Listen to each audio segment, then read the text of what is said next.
محمد وآله وأصحابه أجمعين ومن تبعهم بإحسان إلى يوم الدين وعلى كل من دعا بدعوته واستنى بسنته واهتدى بهديه إلى يوم الدين أما بعد فأعوذ بالله من الشيطان الرجيم بسم الله الرحمن الرحيم وأقيموا الصلاة وآتوا الزكاة واركعوا مع الراكعين وقال الله سبحانه وتعالى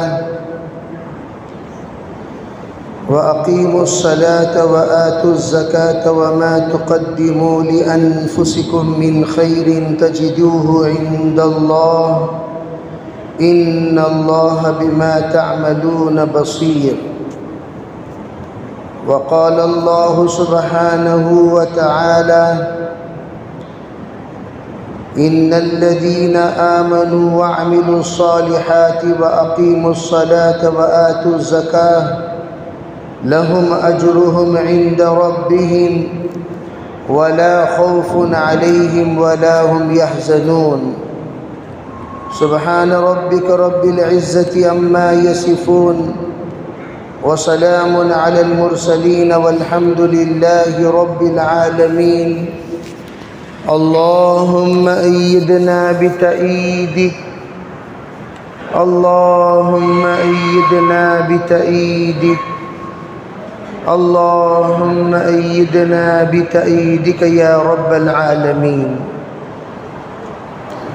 محترم معزز بزرگوں بھائیوں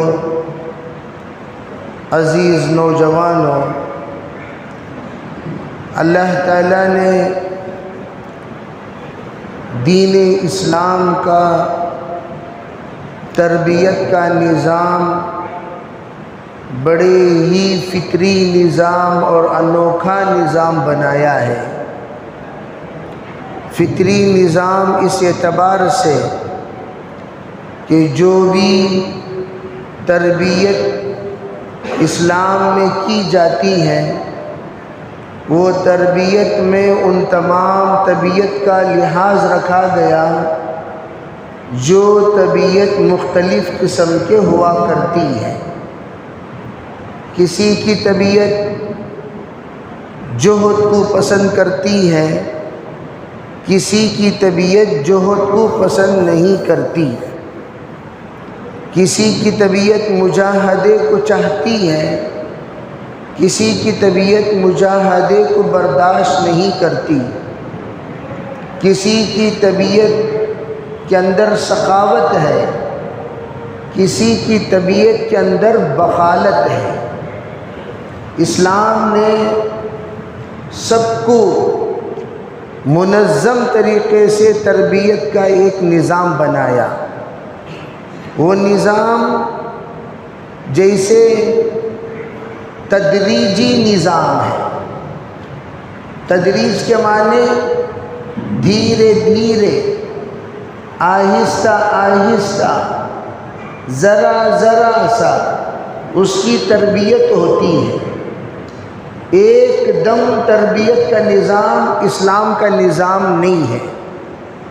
جس طرح ایک بچہ پیدا ہوتا ہے تو بچے کی پیدائش میں ان تمام باتوں کا خیال رکھا جاتا ہے کہ بچے کو تدریجاً اس کے ہر عضو کو پرورش کیا جائے۔ فَجَعَلْنَا النُّطْفَةَ عَلَقَةً، اللہ تعالیٰ پہلے پانی کے قطرے کو خون کا ڈلہ بناتے ہیں اور اس علقہ کو مضغہ بناتے ہیں، یعنی خون کے ڈلے کو گوشت کا لوتھڑا بناتے ہیں، گوشت کے لوتھڑے کو پھر ہڈیوں کا ڈھانچہ بناتے ہیں، ہڈیوں کے ڈھانچے پر گوشت اور پوست اللہ چڑھاتے ہیں، آہستہ آہستہ یہ ایک انسان کی بناوٹ ہوتی ہے۔ اسی طرح اللہ جب کسی کا تزکیہ چاہتے ہیں، فلاح تک پہنچانے کا ارادہ کرتے ہیں، کسی بندے کو کامیاب کرنے کا اللہ فیصلہ کر لیتے ہیں، اس بندے کے اندر دھیرے دھیرے اس کی اصلاحی نظام شروع کر دیا جاتا ہے، شروع ہو جاتا ہے۔ وہ اصلاحی نظام کیسے؟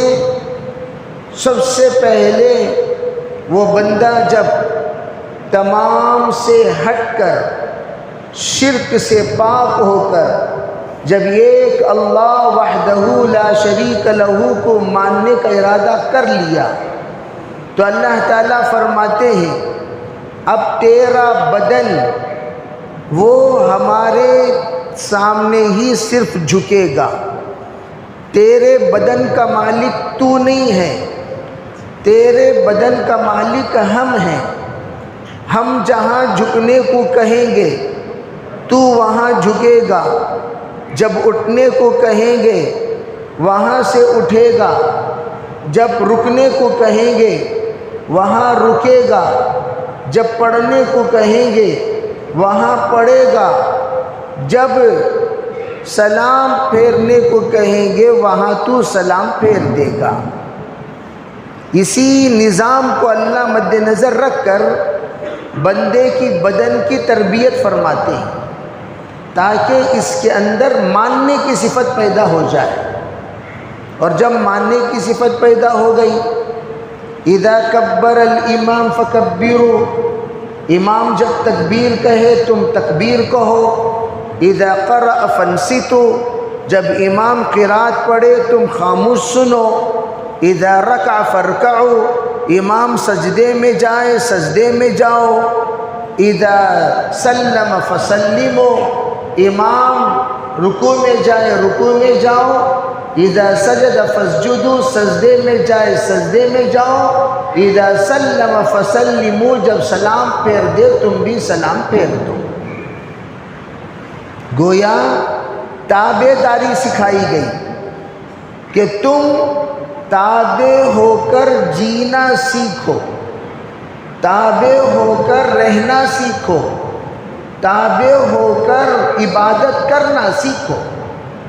اسی لیے اللہ جل جلالہ امن والہ نے نماز کا نظام بنایا اور اس کے ساتھ جماعت کا نظام بنایا۔ جماعت کا نظام کیوں؟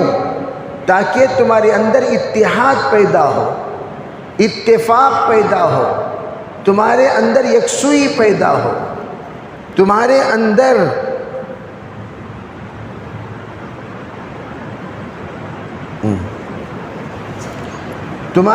یکسوئی پیدا ہو، اور آپ جس وقت میں نماز کے لیے آؤ تو نماز میں خاص طور پر اس بات کا خیال رکھو کہ ہم لوگ سب کے سب ایک پروردگار کی ایک ساتھ اطاعت کرنے والے ہیں، ایک پروردگار کی ایک ساتھ اطاعت کرنے والے ہیں۔ جمعہ پڑھیں گے ایک ساتھ پڑھیں گے، فجر پڑھیں گے ایک ساتھ پڑھیں گے، ظہر عصر مغرب عشاء ایک ساتھ پڑھیں گے، عیدین کی نماز عید الفطر اور عید الاضحیٰ ایک ساتھ پڑھیں گے، ہم عید منائیں گے ایک ساتھ منائیں گے۔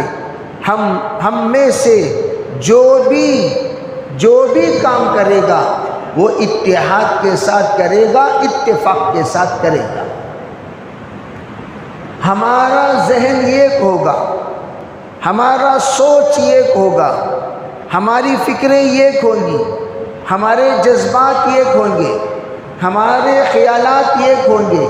وَاعْتَصِمُوا بِحَبْلِ اللَّهِ جَمِيعًا، اللہ کا کلام کو مضبوطی سے تھام لو اور اللہ کے شریعت کو مضبوطی سے تھام لو، اور اللہ نے جس میں جمنے کو کہا جم جاؤ، جس میں جڑنے کو کہا جڑ جاؤ۔ یہ ہے اسلام۔ اب ماشاءاللہ نماز کا وقت آتا ہے، آپ دیکھیے کسی بھی مذہب میں ایک ساتھ عبادت کرنے کا رواج نہیں ہے، سوائے اسلام کے۔ صرف اسلام ہی ایسا مذہب ہے جس میں اتحاد اور اتفاق کی تعلیم دی جاتی ہے، اکٹھے رہنے کو کہا جاتا ہے، ایک ساتھ کرنے کو کہا جاتا ہے، اور ایک ہی دن کرنے کو کہا جاتا ہے۔ خیر، یہ تو ہوئی بات نماز کی۔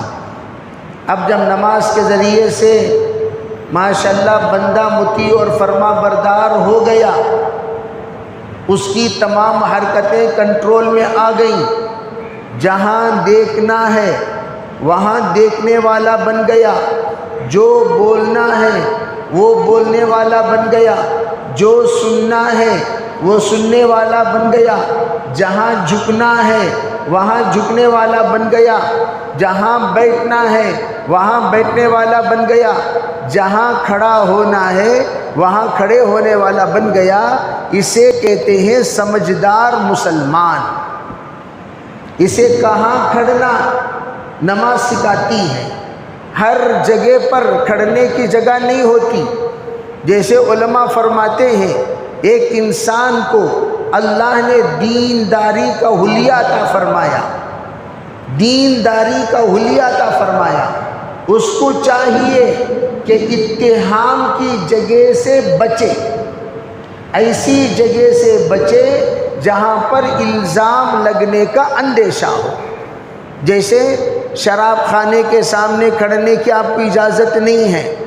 آپ اگر شراب خانے کے سامنے جا کر کھڑے ہو جاتے ہیں تو آپ کو لوگ مختلف قسم کی نظروں سے دیکھیں گے۔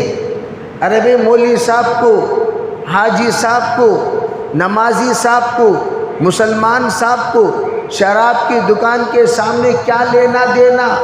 یہاں تک کہ علماء نے فرمایا چلر لینے کی ضرورت پڑی تب بھی شراب کی دکان میں جا کر چلر مت لیا کرو، سود کے دکان میں جا کر چلر مت لیا کرو، جوے کے دکان میں جا کر چلر مت لیا کرو، گندی جگہ پر جا کر چلر مت لیا کرو، غلیظ جگہ میں جا کر چلر مت لیا کرو۔ آپ جا رہے ہیں اپنا پیسہ توڑوانے کے لیے، لیکن آپ کو لوگ توڑ دیں گے۔ آپ چلر لے رہے تھے، لوگ سمجھیں گے کہ یہ خریدی کرنے کے بعد پیسہ واپس لے رہے ہیں، ان کو چٹا دیا جا رہا ہے، ان کا پیسے میں کچھ پیسے جو بچ گئے وہ واپس کیے جا رہے ہیں، حالانکہ آپ گئے چٹا لینے کے لیے، لوگوں نے تمہاری چھٹی کر دی۔ اس لیے فرمایا اتقو مواضع التہم، تہمت کی جگہ سے بچو، اس جگہ پر رہو جس جگہ پر آپ کو الزام نہ لگے۔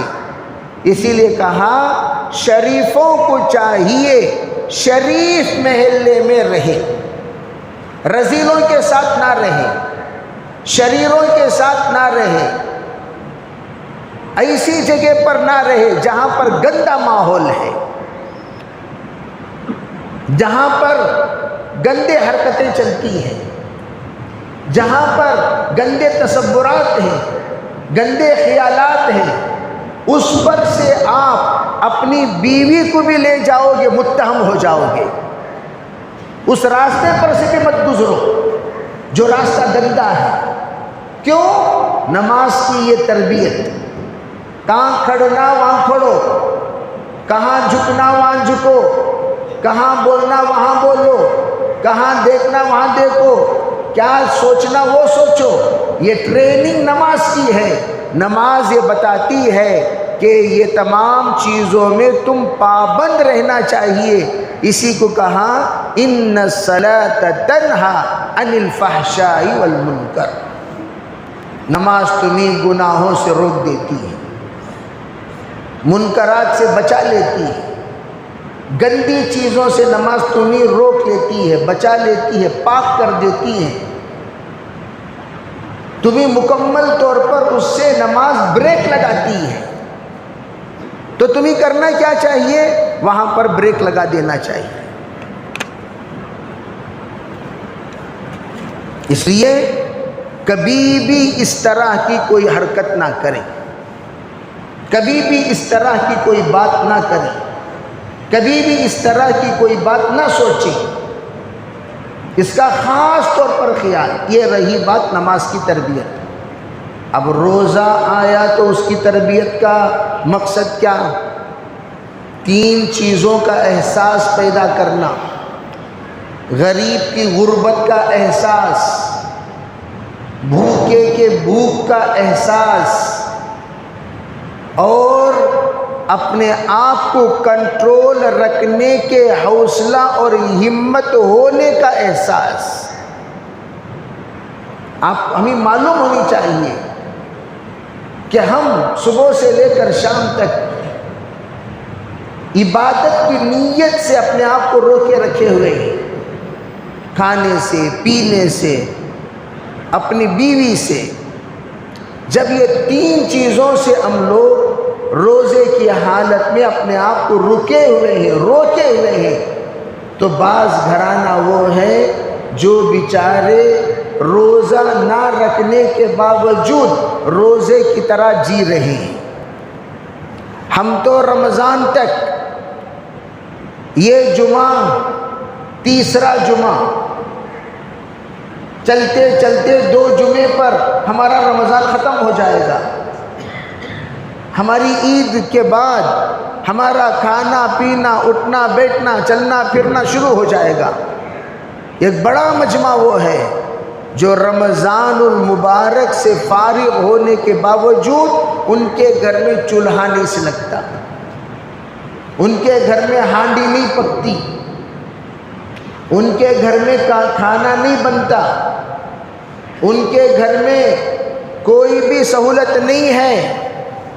اللہ جل جلالہ امن والہ رمضان المبارک کا مہینہ دے کر فرمایا اللہ نے تجھے دیا ہے، ہاں تو بھی دے، اللہ کے بندوں کو دے۔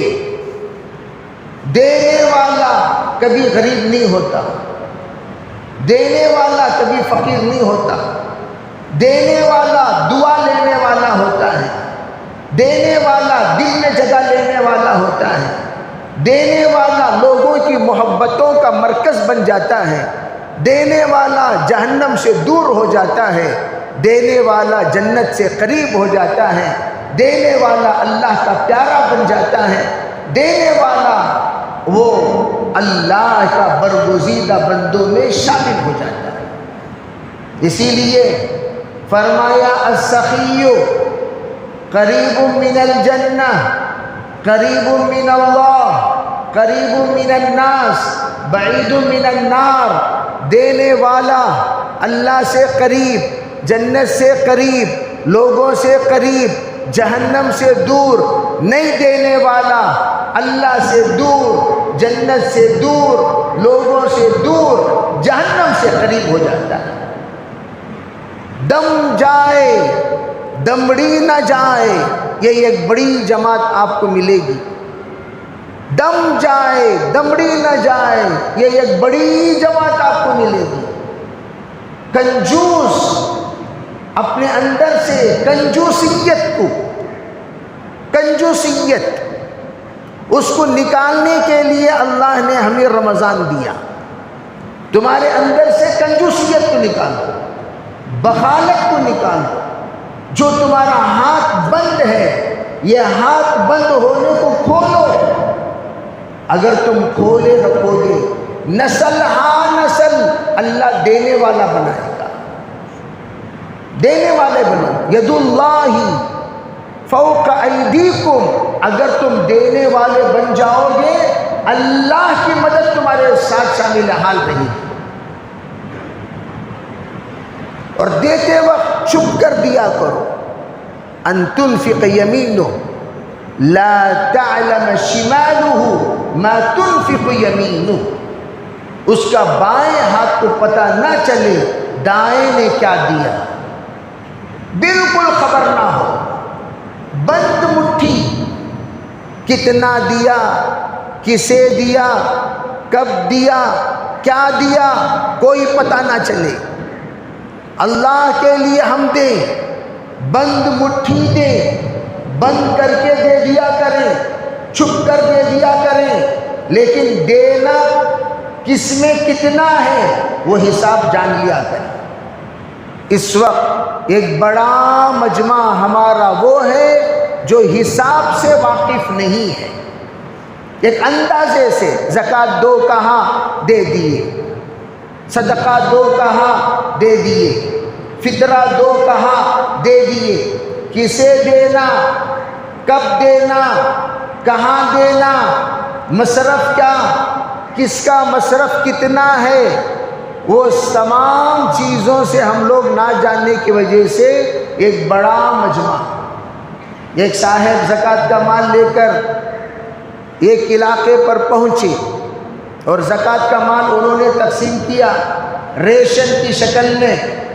جو لوگ لینے کے لیے آئے سب کے سب اوڑھنی اوڑھ کر، برقع پہن کر سب کے سب آئے، سب کو یہ بانٹتے رہے، پھر آ کر کارگزاری سنائے ان کے ایک عالم دوست سے، کہا حضرت اللہ کا فضل، اللہ کا شکر، زکوٰۃ دے کر میں فارغ ہو گیا۔ کہا ماشاءاللہ مبارک ہو، کہاں بھی دیے، فلاں جگہ دیا، کسے دیے، فلاں کو دیا، جے وہ تو غیروں کا علاقہ نہ، ہاں غریبوں کو دینا سو غریبوں کو دیا۔ کہا اللہ کے بندو، اصل بات یہ ہے زکوٰۃ صرف مسلمان کو دی جاتی ہے، غیر کو نہیں۔ کسے دی جاتی ہے؟ صرف مسلمان کو، غیر کو نہیں۔ غیروں کو دینے سے زکوٰۃ ادا نہیں ہوتی۔ اور انہوں نے کیا کیا؟ تحقیق ہی نہیں کیا لینے والا مسلمان ہے یا غیر ہے۔ ایک بڑا مجمع غیروں کا آ کر لے کے، بھئی محتاج تو سب ہے، محتاج، فقر، تکلیف، پریشانی، مصیبت، اگر اس کا اندازہ آپ لگانے کو نکلو، قوم میں 70% لوگ محتاجی کے ہیں۔ ہندوستان کے اعتبار سے اگر جائزہ لیا جائے، غربا آپ کو ابوں یہی ملیں گے، عمرا جو درمیانی طبقے کے لوگ ہیں وہ 18% ملیں گے، اعلیٰ درجے کے لوگ 2% ملیں گے، مسلمانوں کی بات۔ تو میں یہ عرض کرنا چاہتا ہوں، جب اتنا بڑا طبقہ مسلمانوں میں، غریبوں میں ہے، تو ہم تحقیق کیے بغیر جا کر کسی کو ادا کر دینا۔ ایک صاحب اور عجیب کام کیے، میں پوچھا زکوٰۃ کہاں دیے بھائی؟ وہ کہنے لگے مسجد کی مولڈنگ کا کام چل رہا تھا، 3 لاکھ روپے زکوٰۃ باندھ ڈال دیا۔ آرام سے بولو۔ میں نے ان سے کہا جناب والا، آپ کو معلوم ہونی چاہیے مسجد کو زکوٰۃ نہیں دی جاتی، مسجد کے چندے میں زکوٰۃ نہیں ڈال سکتے، مسجد کے جھولی میں زکوٰۃ نہیں ڈال سکتے، مسجد کے جھولی میں عطیہ ڈالیے، ہدیہ ڈالیے، ایصال ثواب ڈالیے، وہ نفل چیزیں ہیں جو آپ مسجد کے چندے میں ڈال سکتے ہیں۔ آپ کو زکوٰۃ اور فطرہ مسجد کے چندے میں ڈالنے کی اجازت نہیں ہے، ڈالو گے تو ادا نہیں ہوگا۔ مسجد کے چندے میں آپ زکوٰۃ نہیں ڈال سکتے، فطرہ نہیں ڈال سکتے، اور زکوٰۃ اور فطرے میں مسلمان کو مالک بنانا شرط ہے۔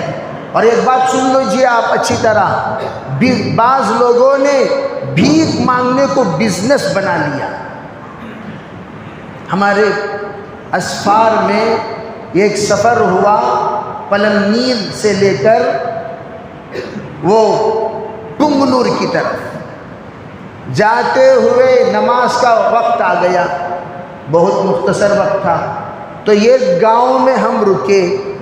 گاؤں میں رکنے کے بعد نماز ادا ہوئی، نماز کے بعد کہنے لگے مولانا یہ جو گاؤں ہے پنجان، یہ سب فقیروں کا گاؤں ہے، پورے فقیران چیز سنا۔ میں بولے فقیرہ ہیں؟ میں نے کہا کہاں ہیں فقیران؟ کہنے لگے نہیں یہ پورا فقیروں کا گاؤں سے مشہور ہے سو۔ میں بولے ٹھیک ہے بھائی، فقیران کہاں؟ فقیران پورے بلڈنگیں ہیں نا۔ نہیں مولانا بلڈنگاں ہی، لیکن ان کا پیشہ بھیک مانگنا. ان کا پیشہ کیا ہے؟ بھیک مانگنا. اور میں جانتا ہوں ایک ایسے انسان کو جن سے براہ راست ہمارے ساتھیوں کا مکالمہ ہوا. کیا مانگو؟ کھڑے نہ نہیں بیٹے 4 بچوں کے واسطے 4 گھر بنا دے ابا. ابھی پیچھے گھر میرے واسطے میری بیوی بڈی کے واسطے بنا لے کو خاموش یہ دھندا چھوڑ لیں گے بول کو ہوں. خالی 4 گھراں بنا لی اس اللہ کے فضل و کرم سے. یہاں اچھے اچھے بزنس والوں کے گھرانے آج بھی بزنس کر لے کوئی وتاؤٹ یعنی انویسٹمنٹ. اگر کوئی اس وقت دھندے میں کامیاب دھندا کر رہا ہے وہ پورے فقیرانچ کر لے کوئی سو. اور ہم لوگ جا کر بڑے محبت سے زکوٰۃ دیتے ہیں. ہم پوچھتے بھی نہیں، ہم جانچتے بھی نہیں کہ ہم نے زکوٰۃ کس کو دی. آپ نے جو زکوٰۃ دی، دیکھو بھائی کل ہی میں حساب لگا رہا تھا، کل ہی 40 پر 1675 روپے 41,000 اور 675 روپیز جن جن کے پاس ہے ان کو زکوٰۃ نہیں دے سکتے. 40 پر 1675 روپے جن جن کے پاس ہے ان کو آپ زکوٰۃ نہیں دے سکتے. 612 گرام چاندی کے برابر جن کے پاس مالیت ہے، جن کے پاس مال ہے، تجارت کا مال ہو، سونا چاندی ہو، یا ان کے پاس زیورات ہو، یا ان کے پاس بینک بیلنس ہو، یا ان کے پاس اموال زائد ہو. اموال زائد 4 چیزوں پر زکوٰۃ کی. سنو اچھی طرح سنجیدگی سے. نمبر 1، جو کپڑے ہم پہنتے ہیں چاہے وہ کتنے قیمتی کیوں نہ ہو اس پر زکوٰۃ نہیں. جو کھانا ہم کھاتے ہیں، ریشن جو ہم اپنے گھر میں رکھے ہوئے ہیں وہ کتنی قیمتی کیوں نہ ہو زکوٰۃ نہیں. اور جو گھر میں ہم رہتے ہیں وہ گھر میں زکوٰۃ نہیں. اور جو گاڑی ہم رکھے ہوئے ہیں وہ گاڑی پر زکوٰۃ نہیں. اللہ کے رسول علیہ السلام کے پاس ابی ابن کعب رضی اللہ تعالیٰ عنہ نے آ کر پوچھا ما یکفینی من الدنیا یا رسول اللہ، حضور بتائیے دنیا میں میرے لیے کتنی چیزیں کافی ہیں؟ آپ نے فرمایا 4 چیزیں، طعام یقیم ظہرک، اور صوم یستر عورتک، اور آپ نے فرمایا بیت یظلک، اور فرمایا فَإِن كَانَ لَكَ دَابَّةٌ فَبَخِلْ. یہ 4 چیزیں تمہارے لیے ضروریات اصلیہ میں سے ہیں، اس پر زکوٰۃ نہیں. گھر پر نہیں، کپڑے پر نہیں، گاڑی پر نہیں، کھانے پر نہیں.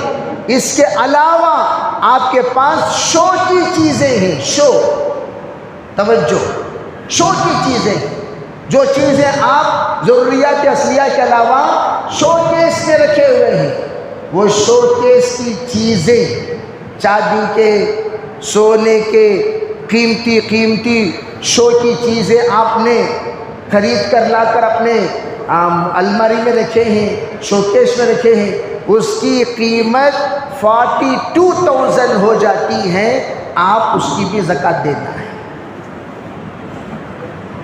شو کی چیزیں کیوں؟ وہ زائد برتن، جیسے اس وقت میں تانبے کے برتن بعض گھروں میں شو کے لیے رکھے ہیں، پیتل کے برتن رکھے ہیں، بڑے بڑے کنڈے، وہ کنڈوں کو لے جا کر تولے 50,000 60,000 70,000 80,000 روپے ملتی.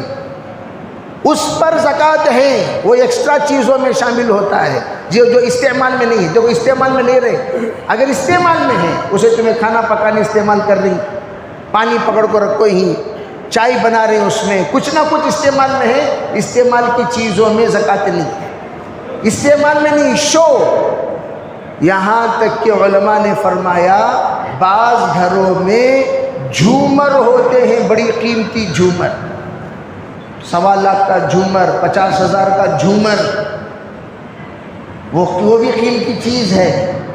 وہ اس وقت اگر فروخت کرے تو کیا مول کو جائے گا؟ وہ قیمت لگاؤ، زکوٰۃ دو۔ اسی لیے کہا گیا کہ زکوٰۃ مال نامی پر زکوٰۃ ہے۔ مال نامی کسے کہتے ہیں؟ وہ مال جو بڑھتا رہتا ہے، جیسے چاندی قیمت بڑھتی رہتی ہے، سونا قیمت بڑھتی رہتی ہے، پیسہ بڑھتا رہتا ہے، تجارت بڑھتی رہتی ہے۔ سال اگر گزر جائے، سونے کے لیے 80 پر 7 گرام، اگر کسی کے بیگم کے پاس سونا ہے 80 پر 7 گرام ہے تو اس پر زکوٰۃ واجب، اس سے کم پر نہیں۔ چاندی کے لیے 612 گرام، پیسے کے لیے 40 پر 2000 روپے۔ اگر کوئی تجارت کا مال اپنے پاس رکھتا ہے اور اس کا تجارت کا مال 40 پر 2000 روپے کے اوپر ہے تو اس پر زکوٰۃ دینا واجب ہے۔ کتنا دینا؟ 1000 روپے میں 25 روپے، 40,000 میں 1000 روپے، 1 لاکھ میں 2500 روپے۔ اس طرح آپ حساب لگا لیجئے، حساب لگا کر زکوٰۃ دینا آپ کے اوپر فرض ہے۔ فرض ہے۔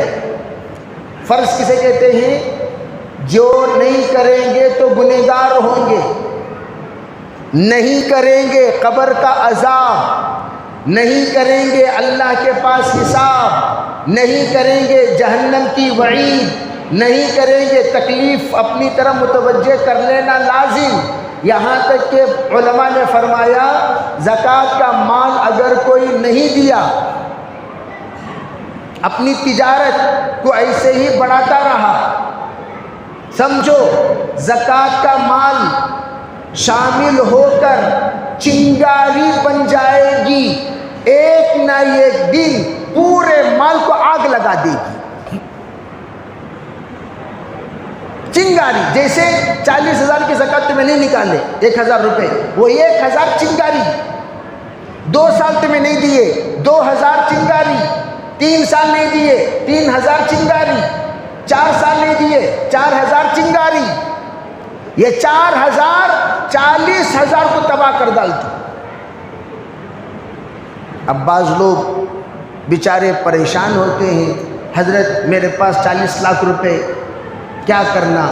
40 لاکھ میں 1 لاکھ زکوٰۃ دینا، 1 لاکھ اچانک نکالنے نہیں ہوتا نا۔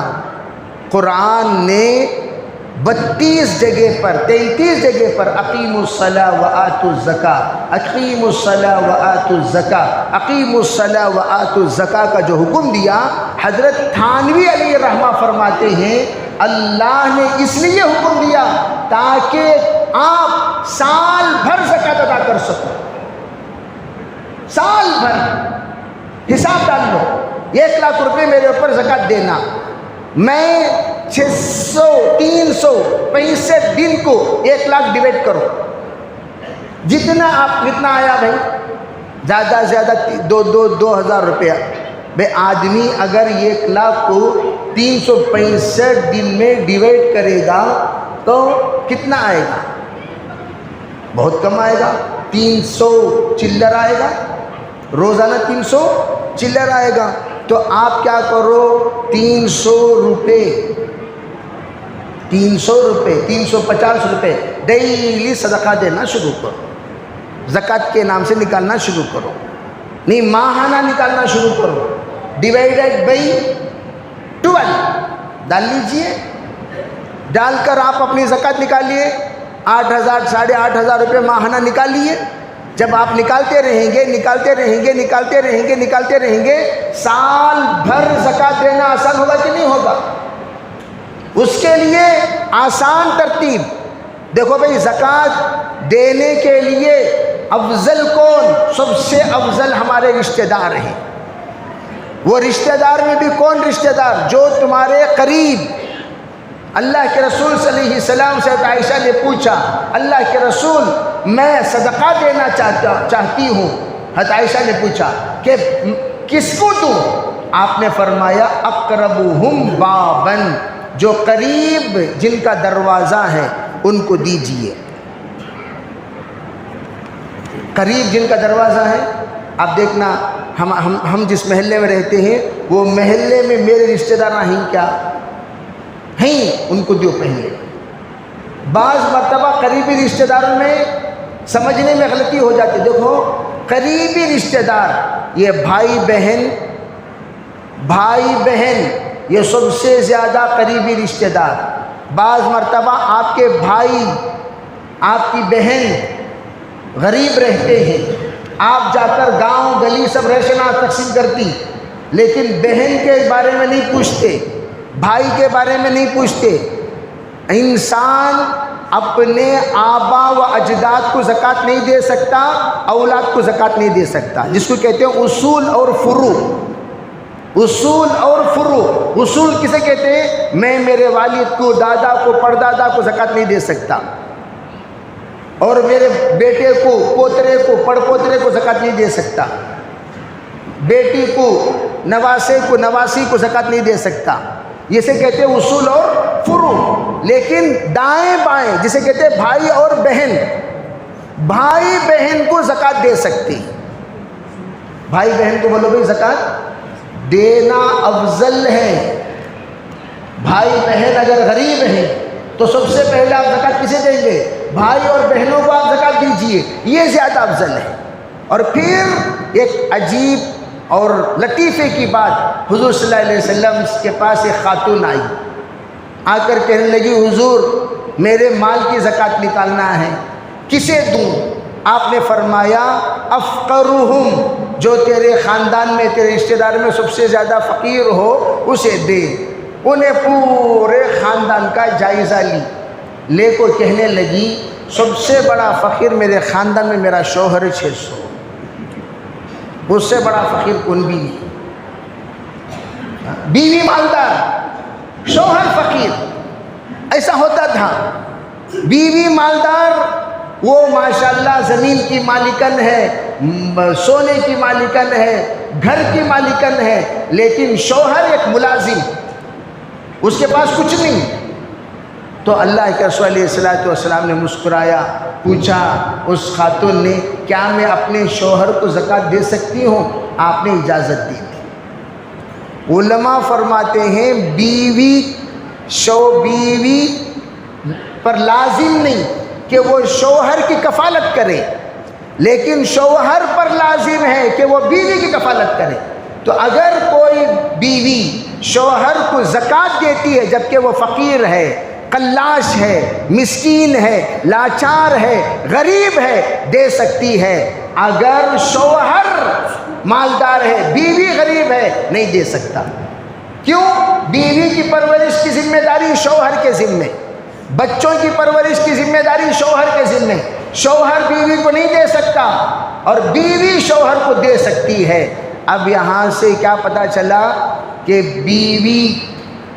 بیوی کو کسی چیز کا مکلف بنانا یہ ناجائز ہے۔ اگر کوئی مرد یوں کہتا ہے تو بھی کما میں بھی کماتوں، تیری کمائی سے کرنٹ بل بن، تیری کمائی سے گھر کا کرایہ بن، تیری کمائی سے گھر کا ریشن لا، میں جو لون لیا وہ لون بن تو۔ آدھے لوگ جہاں پر میاں بیوی دونوں کما رہے ہیں اس طرح کی غلطی کرتے ہیں، بیوی کی کمائی سے جینا چلاتے ہیں اور خود آرام سے رہتے ہیں۔ خیر بہرحال یہ بالکل قطعاً جائز نہیں ہے، اس لیے اس کا خاص خیال رکھیں۔ اور ایک بات سن لیں، انشاءاللہ آپ حضرات کو فائدہ ہوگا۔ ایک تو یہ ہے مدارس اس کی امداد زکوٰۃ میں کرنے کا فائدہ کیا ہے؟ ایک بڑا سوال لوگوں کے دلوں میں پیدا ہوتا ہے۔ حضرت جب افضل خرچ کرنا رشتہ دار ہیں، افضل خرچ کرنا غرباء ہیں، افضل خرچ کرنا مساکین ہیں، افضل خرچ کرنا جب اس طرح کے نادار لوگ ہیں، پھر یہ مدارس والے زکوٰۃ زکوٰۃ زکوٰۃ زکوٰۃ، یہ کیا منشا، یہ کیا مطلب؟ دیکھو بھئی ایک بات یاد رکھو، ہمارے اوپر دو ذمہ داری۔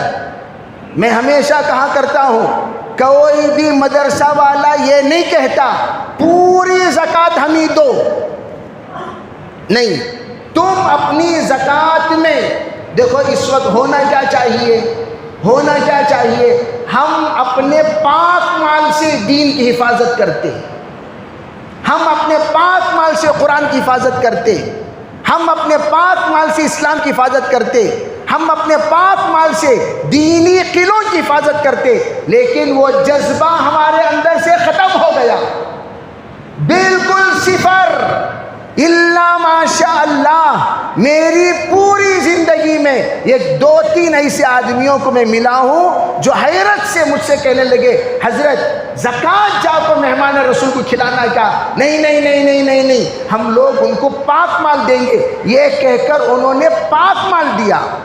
ایسا حضرت بھی یہاں تشریف فرما، حضرت بھی تشریف فرما، پرانے علماء، پرانے ساتھی ہوں گے، زندگی میں کتنے لوگ ملے؟ ایک ملے، مشکل سے 2، ورنہ آپ حضرات سے مجبوراً اسلام کے تحفظ کے لیے، اسلامی شعائر کے تحفظ کے لیے، دینی تعلیم کے تحفظ کے لیے آپ سے یہ کہا جاتا ہے ادنا درجہ آپ اپنے زکوٰۃ کے مال سے تعاون کیجئے۔ کیوں؟ وہ اس لیے کہ 4 فائدے ہوں گے آپ کو۔ سب سے پہلا فائدہ اسلام کو محفوظ کرنے کا فائدہ، نمبر 2 صدقے جاریہ کا فائدہ، نمبر 3 آپ مہمانان رسول کی خدمت کرنے کا فائدہ، نمبر 4 آپ کا مال ایسی جگہ پر لگا جہاں پر لگنے سے اسلام کی شان بلند ہو جاتی ہے۔ اب بھائی مدرسے والے کیا کرتے ہیں پیسہ لے جا کر؟ دیکھو اکثر لوگ بڑی غلطی کر دیتے ہیں، اس لیے میں وہ ترتیب بتا دیتا ہوں جو ترتیب مدرسے والے کرتے ہیں۔ وہ کیا کرتے ہیں؟ مدرسے والے جب تمام طلبہ حاضر ہو جاتے ہیں، اس میں دو طرح کے لوگ ہوتے ہیں، ایک ہوتے ہیں بالغ، ایک ہوتے ہیں نابالغ۔ جب نابالغ بچوں کے ساتھ ان کے والد آئیں گے، ان کا پہلا جائزہ لیں گے، بھئی تمہیں آ کر فیس بن سکتی کیا؟ نہیں بن سکتا۔ کیوں نہیں بن سکتے؟ نہیں حضرت میں آ کر مجبور انسان ہوں۔ دیکھو بھائی ایک بچے کے اوپر یہ سب غلط بات، 1,500 روپے خرچہ ہیں، یہ سب ایک اندازے سے بول رہی سو 1,500 روپے میں ایک مہینے کا کھانا کون دے ڈالتا؟ 1,500 روپے میں ریسیڈنسی کون دے دیتا؟ 1,500 روپے میں ایک پی جی کو چلے جاؤ، ادنا پی جی روزانہ دال کھانا ڈالے، تب بھی کیا 1,500 روپے میں ریسیڈنسی، بورڈنگ اور لاڈجنگ دے سکتے ہیں؟ نہیں۔ تو لامحالہ اس بچے کا جو صحیح خرچہ، استاذ کی تنخواہ، کمرے کا کرایہ، کرنٹ بل اور اس بچے کو جو 30 دن کھانا کھلاتے ہیں، یہ سب ملائیں گے، ادنا درجہ ایک بچے پر 3,500 روپے خرچہ آتا ہے۔ 3,500 روپے۔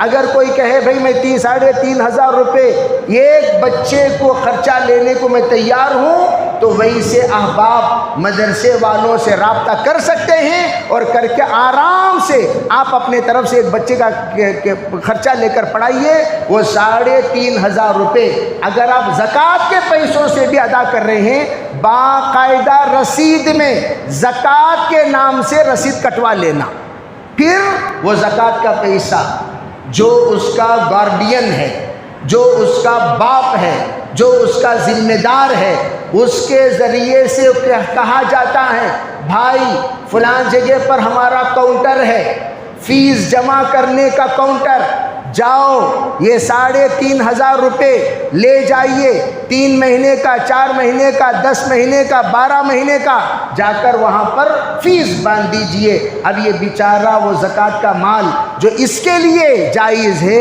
لے جاتا ہے اور وہاں جا کر فیس بنتا ہے، اور فیس بننے کے بعد وہ پیسہ فیس کی شکل میں مدرسے کو جب آ جائے گا، اور یہ مال، فیس کا مال، سید کو کھانا بھی جائز ہے، شیخ کو کھانا بھی جائز ہے، مالدار کو کھانا بھی جائز ہے۔ ورنہ سب لوگ کیسا بے زکوٰۃ کا مال لے جا کو، سیداں کیسا کھا لیتی، شیخاں کیسا کھا لیتی، مالداراں کیسا کھا لیتی، وہ زکوٰۃ کا مال نہیں کھلاتے، فیس کا مال کھلاتے۔ لکی صدقۃ ولی ہدیۃ۔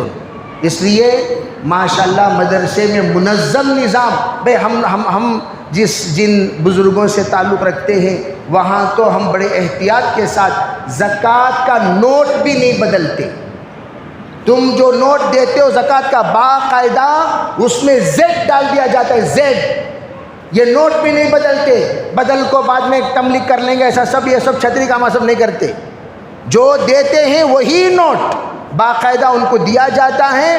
اسے جب فیس بنا دیتے ہیں تب اسے یف ڈال دیتے ہیں، یہ پیسہ فیس کا ہو گیا، زیڈ کا نہیں رہا.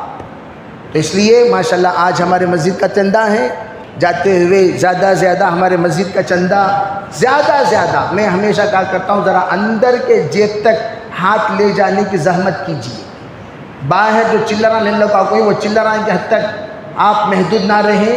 ذرا بعض لوگ ٹائٹ پینٹ پہن کو رہتی، ذرا تکلیف ہوتی، ذرا سیج میں جا کو اندر سے نوٹا نکال لیجئے. نکال کر مہربانی فرما کر، رمضان مبارک کا مہینہ ہے، زیادہ سے زیادہ آپ چندہ عنایت فرماتے ہوئے جائیں. اللہ تعالیٰ بے حساب انشاءاللہ آپ کو عطا کرے گا. نفلی صدقہ دینے کا ثواب بے انتہا ہے. کبھی خاندان غریب نہیں ہوگا. یہ سوچ کر آپ اللہ کے گھر آج آپ سے مانگ رہا ہے تو اس کی مانگ پورا کیجئے. اور جو زکوٰۃ اور صدقات ہیں اس کے لیے باقاعدہ رابطہ کریں مدرسے والوں سے. جیسے کہ میں ہمیشہ ہمارے مدرسے کی بھی کچھ معاونین ہیں ان سے بھی کہتا ہوں، بے رابطہ کرو اور آ کر باقاعدہ زکوٰۃ کے نام سے رسید نکلوائیے. اور وہاں پر آپ حضرات جو بھی کرنا ہے وہ عطیہ اور صدقے نافلہ اور پھر ایصال ثواب کا مال آپ باقاعدہ مسجد کی چادر میں ڈال سکتے ہیں. اللہ تعالیٰ آپ کو اپنے فضل و کرم سے خوب دینے کی توفیق عطا فرمائے. اللہ تعالیٰ قبول فرمائے. وآخر دعوانا الحمدللہ رب العالمین.